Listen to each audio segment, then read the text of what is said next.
यहाँ पे हिंदू मुस्लिम परिवार की 25% अगर मुस्लिम है तो 75% हिंदू भाई हैं।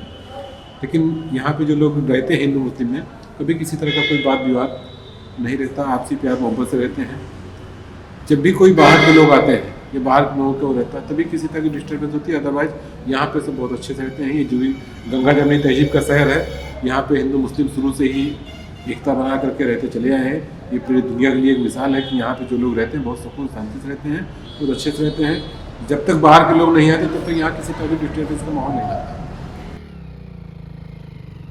उस वक्त माहौल ये था, 5 तारीख को हम लोग घर से हट गए थे और चूँकि पापा हमारे यहाँ पे ये चलाते हैं, नगर निगम में थे, उसके यूनियन के लीडर थे और संघ में भी उनकी अच्छी पकड़ थी और सारे लोगों में मिलने वाले थे, तो जीपी के लीडर से भी मिलने वाले थे।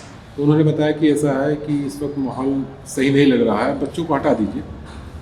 5 तारीख को शाम को हम लोग यहाँ से हटे और जिस वक्त हट रहे थे, गाड़ी से जा रहे थे, पूरी गाड़ी रास्ते में इतनी भीड़ चारों तरफ थी, ये कुछ कहने लायक नहीं। हम लोग यहाँ से फैजाबाद गए थे, फैजाबाद में रुके थे, हमारा ददियाल है, वहाँ पे रुके तो शाम को ही सारी सिचुएशन क्रिएट हो गई थी, जलाना मारना और इतना 5 तारीख से शुरू हो गया था रात को। हम लोग दोपहर में निकले, रात से यहाँ पे शुरू हो गया था। 6 दिसंबर को वादी में से शहीद कर दी गई।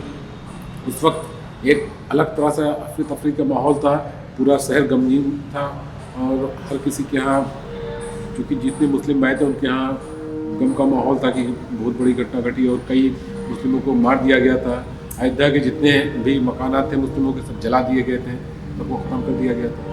तो ये बहुत ही तकलीफदायक बात थी। जो लोग बचे हुए थे, काफ़ी हिंदू भाइयों ने मदद भी किया था, अपने अपने घरों में पनाह दिया था, लोगों को अपने घरों में रोका था, बचाया था जो लोकल थे, और कई लोगों ने अपना रोल भी अदा किया था कारतूसों के साथ में।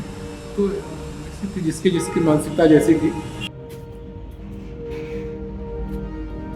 लोगों के घरों में जैसे जैसे जिसके से मुस्लिम घर थे उनके घरों में जा करके और जो कोई मिला उसको तुरंत मारना शुरू कर दिया। मारने के बाद में पेट्रोल लगा करके जलाना, सीने पर भी आग लगा देते थे, लोग जलते रहते थे। क्योंकि हमारे और भी जो रिलेटिव यहाँ पे हैं उसमें से 3 लोग मेजोरिटी में रिलेटिव को पटीदारी इसको कहेंगे, उनकी भी हो चुकी है, उनको भी इसी तरह से किया गया था। उनको पहले मारा पीटा गया, उसके बाद में कपड़े में पेट्रोल भिगा करके सीने पर रख करके आग लगा दिया गया।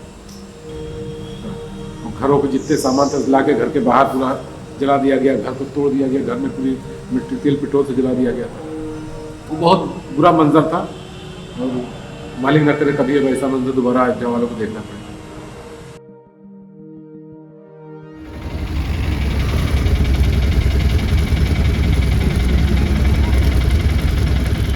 माननीय प्रधानमंत्री जी, माननीय मुख्यमंत्री जी, माननीय प्रधानमंत्री जी का वादा है सबका साथ, सबका विकास, सबका विश्वास का, लेकिन अभी उस वादे पे पूर्णतः अयोध्या में खरे नहीं उतर रहे हैं। यहाँ की जो कुछ बाहरी आवाम है जो यहाँ पे रहते हैं, भूमाफिया टाइप पे, और कुछ गवर्नमेंट की जो नीचे स्तर के कर्मचारी हैं जो कागजों में हेराफेरी कर दिए हैं। कई जगह उन्होंने कब्रिस्तानों की ज़मीनों पे हेराफेरी करके कब्जे करा दिए हैं और कुछ लोग तो लगातार कर ही रहे हैं।